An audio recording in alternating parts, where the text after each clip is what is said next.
Assalamualaikum warahmatullahi wabarakatuh. Salam jumpa kembali Bapak Ibu.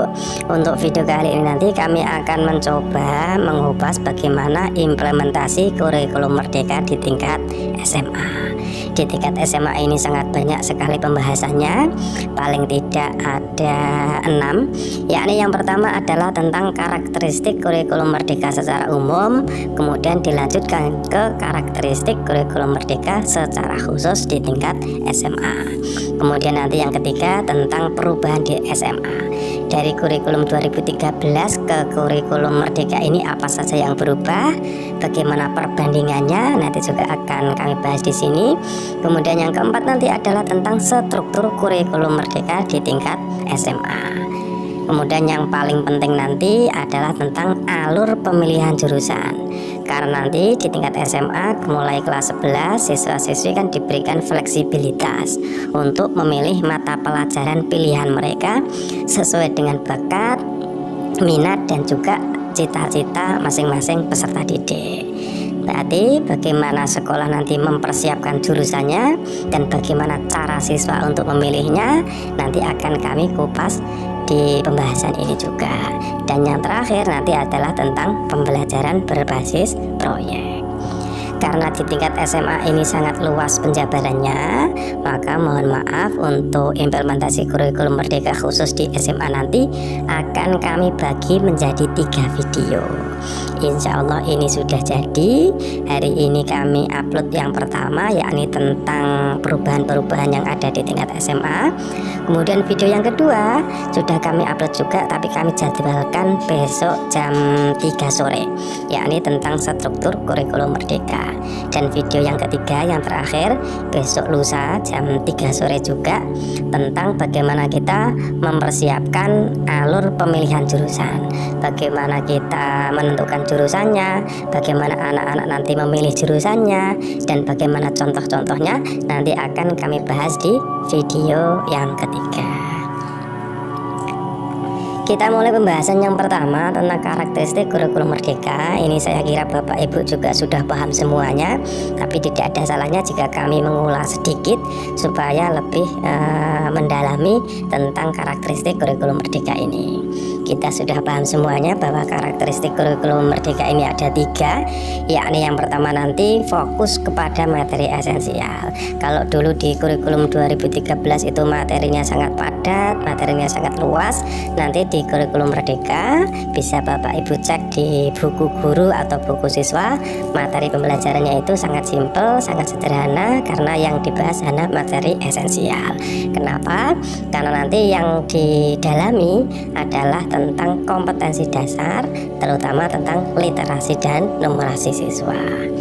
Kemudian karakteristik yang kedua, kurikulum merdeka nanti pembelajarannya akan dibagi menjadi 2, yakni intrakurikuler dan kokurikuler. Kalau intrakurikuler adalah pembelajaran seperti biasa di kelas. Kalau pembelajaran kokurikuler nanti sekitar 25-30% dari alokasi waktu akan dialokasikan ke pembelajaran berbasis proyek, di mana setiap mata pelajaran nanti akan diambil 30% kalau di tingkat SMA untuk dialokasikan ke pembelajaran berbasis proyek. Tapi nanti di kelas 11 dan 12 hanya mapel-mapel umum saja. Kalau mapel pilihan nanti full semuanya pembelajaran intrakurikuler. Dan untuk pembelajaran berbasis proyek ini yang disasar sekali lagi bukan hasilnya, tapi yang terpenting adalah ingin mengembangkan soft skill serta karakter siswa, terutama untuk penguatan profil pelajar Pancasila. Dan yang terakhir adalah adanya fleksibilitas dalam melakukan pembelajaran sesuai konteks dan kebutuhan peserta didik. Kalau di tingkat SMA ini fleksibilitas tidak hanya dimiliki oleh sekolah dan guru, tapi siswa nanti juga ada fleksibilitas dalam rangka mereka memilih mata pelajaran pilihan, yakni mulai di kelas 11 dan 12. Bentuk-bentuk fleksibilitasnya paling tidak yang pertama nanti capaian pembelajaran disusun per fase, bukan per jenjang kelas. Capaian pembelajaran ini kalau di kurikulum 2013 kemarin itu KIKD, tapi nanti berubah menjadi CP, yakni disusun dalam satu paragraf, tidak dipisah lagi antara ranah pengetahuan, ranah sikap, dan ranah keterampilan, tapi sudah menjadi satu. Dan ini disusunnya per fase. Disusun per fase itu seperti apa? Karena nanti di tingkat SMA itu ada dua fase, yaitu fase E yaitu khusus untuk kelas 10 dan fase F untuk kelas 11 dan 12. Maka kelas 11 dan 12 ini nanti CP-nya hanya satu. Bagaimana Bapak Ibu nanti menjabarkan ke dalam tujuan pembelajaran, ke dalam alur tujuan pembelajaran, bagaimana kita membaginya di kelas 11 dan kelas 12. Insya Allah nanti di video kami juga sudah ada, sudah kami siapkan. Bapak Ibu jangan lupa untuk like dan subscribe supaya nanti ketika kami ada pembaruan video Bapak Ibu langsung bisa menontonnya.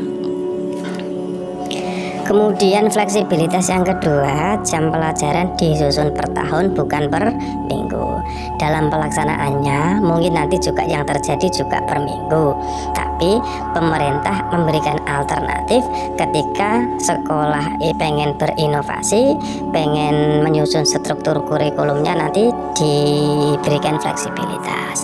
Misalnya matematika per minggu itu ada 4, berarti sekolah itu bebas mau per minggu 4 boleh, mau semester 1 6 jam, nanti semester 2 2 jam juga boleh, yang penting total per tahun itu terpenuhi. Kemudian kita lanjut beberapa perubahan yang terjadi di tingkat SMA. Yang pertama sekali lagi bahwasanya di SMA nanti ada dua fase, yaitu fase E yaitu khusus kelas 10 dan fase F untuk kelas 11 dan 12. Perubahan yang kedua, mata pelajaran PPKN nanti akan berganti nama menjadi Pendidikan Pancasila. Dan yang ketiga, mata pelajaran sejarah Indonesia dan sejarah dunia digabung menjadi satu, menjadi mata pelajaran sejarah. Pada fase E, kelas 10 nanti belum ada penjurusan dan belum ada peminatan. Artinya pelajaran yang diambil oleh semua siswa itu sama, yaitu mata pelajaran umum, di mana mata pelajaran ini serupa atau mirip di SMP, termasuk IPA dan IPS.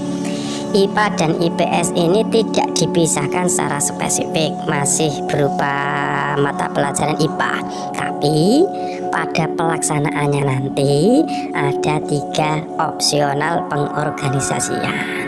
Yang pertama namanya sistem blok, yaitu tim teaching dalam perencanaan, tapi dalam pelaksanaannya nanti guru mengajar secara bergantian. Misalkan nanti IPA di kelas 10 itu kan ada 6 jam. Misalkan minggu ini khusus untuk biologi, minggu depan 6 jam itu khusus untuk fisika, minggu depan misalnya 6 jam untuk kimia.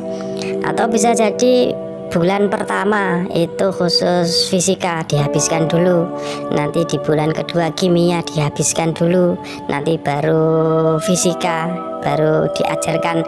Itu namanya sistem blok. Atau pilihan yang kedua yaitu integratif, artinya tim teaching dalam perencanaan dan pelaksanaan. Artinya guru fisika, guru kimia, guru biologi nanti berkolaborasi menyampaikan mata pelajaran bersama-sama. Berarti 6 jam pelajaran itu dipakai untuk ketiganya mengajar bersamaan secara tim teaching. Atau pilihan yang ketiga adalah berdiri sendiri seperti sekarang sebagai mata pelajaran, dibuat jadwal ya seperti ini, fisika sendiri, biologi sendiri, kimia sendiri. Demikian juga nanti untuk mata pelajaran IPS. Dan tidak menutup kemungkinan 3 opsional pengorganisasian ini bisa dilaksanakan bukan hanya IPA dan IPS saja, tapi bisa jadi IPA dengan matematika, IPS dengan ekonomi bisa jadi. Tapi misalkan kok ingin seperti ini, seperti berdiri sendiri juga dipersilahkan. Sekali lagi, kurikulum merdeka ini sifatnya bukan untuk menyusahkan, untuk mempersulit, tapi ada ruang alternatif yang bisa dijadikan sekolah, bisa dijadikan Bapak Ibu untuk memilih proses pembelajaran. Kalau pengen seperti ini, seperti kurikulum 2013 berdiri sendiri juga tidak masalah. Mana yang terbaik, mana yang paling enak, mana yang paling efektif, itulah nanti yang akan kita pilih. Kemudian nanti di kelas 10 informatika ini juga wajib. Kalau dulu kan informatika kan menjadi pilihan, milih informatika atau prakarya atau PKWU. Tapi nanti informatika berdiri sendiri melanjutkan materi di tingkat SMP. Sekali lagi, informatika itu beda dengan TIK. Kalau TIK itu ranahnya kepada bagaimana kita memakai software, bagaimana kita menggunakan Microsoft Office, misalnya kita ngetik di Word, kita ngetik di Excel, bagaimana kita buat PowerPoint. Tapi kalau informatika itu nanti lebih luas. TIK adalah salah satu bagian dari informatika. Bukunya sudah ada, nanti Bapak Ibu bisa melihat, mendownload di situs yang sudah disediakan oleh pemerintah. Dan untuk mapel prakarya nanti menjadi salah satu pilihan bersama mapel seni. Jadi nanti sekolah menyediakan pilihan, siswa nanti memilih salah satu, milih seni atau milih PKWU. Seni pun pilihannya juga ada banyak, ada seni rupa, ada seni tari, ada seni musik. Yang penting nanti siswa memilih salah satu. Untuk lebih jelasnya nanti ketika kita membahas di struktur kurikulum, nanti kita bisa melihat bagaimana bentuknya, bagaimana pilihannya. Kemudian kita masuk di kelas 11 dan 12, yakni di fase F. Nanti siswa mempelajari mapel umum dan mapel pilihan. Kalau mapel umum sudah pasti dipilih oleh semua siswa, dipelajari oleh semua siswa. Dan untuk mapel pilihan, nanti siswa memilih 4 sampai 5 pelajaran sesuai dengan bakat, minat, dan kecenderungan siswa dengan berkonsultasi dahulu bersama BK, wali kelas, dan juga orang tua. Karena nanti di SMA mulai kelas 11 nanti ada 5 kelompok mata pelajaran. Kita lihat dulu 5 kelompoknya itu apa saja. Yakni yang pertama kelompok mata pelajaran umum, yaitu mapel yang wajib diambil oleh semua siswa. Ada matematika, ada sejarah, ada bahasa Indonesia, ada bahasa Inggris. Nanti bisa kita lihat di struktur kurikulum. Kelompok yang kedua adalah kelompok mapel matematika dan ilmu pengetahuan alam atau MIPA, yakni ada biologi, fisika, kimia, dan informatika. Kalau di kelas 10 tadi informatika masuk mapel wajib, mulai kelas 11 dan 12 nanti masuk rumpun IPA. Tambah satu lagi matematika tingkat lanjut. Dan untuk kelompok MIPA ini nanti sekolah wajib menyediakan minimal 3 mapel. Sekali lagi, karena minimal, kalau 4 atau 5 boleh ya jelas boleh, tapi minimal 3 mapel. Kemudian yang ketiga adalah kelompok mapel ilmu pengetahuan sosial, yakni sosiologi, ekonomi, geografi, dan antropologi. Sama seperti MIPA tadi, untuk kelompok IPS nanti sekolah juga wajib menyediakan minimal 3 mapel. Kemudian yang keempat adalah kelompok mata pelajaran bahasa dan budaya. Bisa bahasa Indonesia, bisa bahasa Inggris, bahasa Arab, bahasa Korea, bahasa Jepang, atau bahasa apa saja. Yang penting nanti sekolah membuka sesuai dengan sumber daya yang tersedia. Kalau yang ada bahasa Indonesia dan bahasa Inggris dan bahasa Arab juga silahkan. Kalau di lingkungannya itu banyak sekali siswa yang akhirnya akan bekerja di Korea, mau membuka Korea juga malah bagus. Kemudian yang kelima adalah kelompok mata pelajaran vokasi dan prakarya. Vokasi itu seperti SMK itu, Bu. Bagaimana siswa itu kalau lulus sudah punya keahlian, misalnya menjahit atau tata boga atau bengkel, itu termasuk vokasi. Nanti kelompok mata pelajaran vokasi dan prakarya ini hanya diberi waktu 2 jam pelajaran per minggu. Untuk vokasi dan prakarya ini nanti ada fleksibilitas, bisa dikembangkan oleh sekolah bersama pemangku kepentingan setempat sesuai dengan potensi dan kebutuhan sumber daya manusia. Kemudian khusus untuk sekolah yang ditunjuk oleh pemerintah sebagai sekolah keolahragaan dan seni, nanti ada lagi satu kelompok, namanya kelompok keolahragaan dan seni. Sekali lagi nanti kelas 11 dan 12 ada 5 kelompok. Sekolah membuka kelompok umum dan sekurang-kurangnya 3 kelompok pilihan. Kelompok umum tadi wajib dibuka dan ditambah minimal 3 kelompok pilihan, misalnya IPA, IPS, dan bahasa misalnya, atau IPA, IPS, dan vokasi misalnya. Sekurang-kurangnya kalau misalkan mau membuka 4 boleh enggak? Ya jelas boleh, yang penting sesuai dengan sumber daya yang ada. Tadi sekolah membuka minimal 3 kelompok pilihan. Untuk siswa nanti mengambil mata pelajaran umum dan memilih 4-5 mata pelajaran pilihan sesuai bakat, minat, dan kecenderungan masing-masing dengan ketentuan sebagai berikut. Misalnya mengambil dari IPA dan IPS boleh, misalnya mengambil IPA dan bahasa boleh, yang penting minimal dari 2 kelompok. Dan dalam satu kelompok itu siswa maksimal mengambil 3 mata pelajaran. Contoh di kelompok MIPA, siswa mengambil fisika, kimia, dan matematika lanjutan boleh, maksimal 3.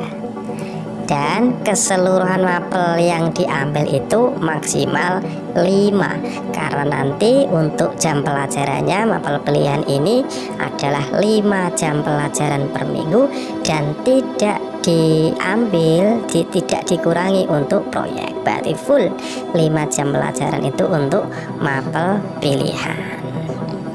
Dan ketika siswa nanti pengen berubah pelajaran bagaimana? Boleh, tapi hanya punya 1 kali kesempatan mengganti mata pelajaran pilihan dan hanya di semester 1 kelas 11. Kalau sudah lewat semester 1 berarti siswa tidak boleh berubah pilihan, termasuk nanti harus dilanjutkan di kelas 12. Mohon maaf Bapak Ibu, untuk video yang pertama ini kami cukupkan sekian. Semoga bisa memberi pemahaman kepada Bapak Ibu. Insya Allah nanti kita lanjut di video yang kedua dan ketiga. Nanti kami akan kasih contoh-contohnya. Siswa A pengen jadi dokter berarti ambil ini. Siswa B pengen jadi pengusaha berarti ambil ini. Siswa C mau jadi guru, mau kuliah fisika berarti ambil ini. Nanti kami akan kasih contohnya. Mohon maaf ya Bapak Ibu, hanya sekian saja dulu. Insya Allah besok akan kami lanjut. Semoga ada manfaatnya. Assalamualaikum warahmatullahi wabarakatuh.